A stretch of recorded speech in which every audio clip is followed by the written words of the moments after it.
Surat city અભિયાન હેઠળ સુરતની ઉધના પોલીસ દ્વારા બાતમીના આધારે ઓરિસ્સા ખાતેથી ગાંજાનો જથ્થો લઈને આવતા એક મહિલા અને પુરુષને ઉધના રેલવે સ્ટેશન નજીકથી ઝડપી પાડવામાં આવ્યા હતા.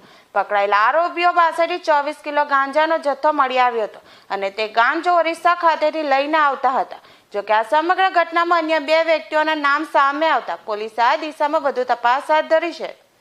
અને અમારા ધ્યાનમાં આવેલ કે 2 વ્યક્તિઓ જે છે જેમનું વર્ણન અમને આપવામાં આવ્યું હતું એ વર્ણનવાળી વ્યક્તિઓ રેલવે સ્ટેશનથી જ્યારે બહાર આવી રહી હતી ત્યારે એમને અટકાવી અને ચેક કરવામાં આવ્યા. ચેક કરવામાં આવતા લગભગ 24 કિલો 58 ગ્રામ જેટલો ગાંજાનો જથ્થો એમની પાસેથી મળી આવેલો હતો અને આ જે 2 ઈસમો છે એમને અટક કરવામાં આવેલા છે. આ પૈકી એક જે લેડી છે એ છબીત હિનાદાસ, જેની ઉંમર 35 વર્ષ છે અને જે બ્રહ્મપુર ઓરિસ્સાના વતની છે, અને બીજો જે આરોપી છે ટુન્ના સોમબારી શેટ્ટી, જેની ઉંમર 40 વર્ષ છે અને જે ગંજામ ઓરિસ્સાથી બિલોંગ કરે છે.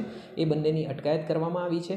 એમના તરફથી એક ત્રીજું નામ અરુણ કરીને જે છે ઓરિસ્સાનો વતની, જેણે આ ગાંજો મંગાવ્યો હતો, એનું નામ ખુલેલું છે અને એક અજાણ્યા રિક્ષા ચાલક બાબતે પણ એમણે માહિતી આપેલી છે.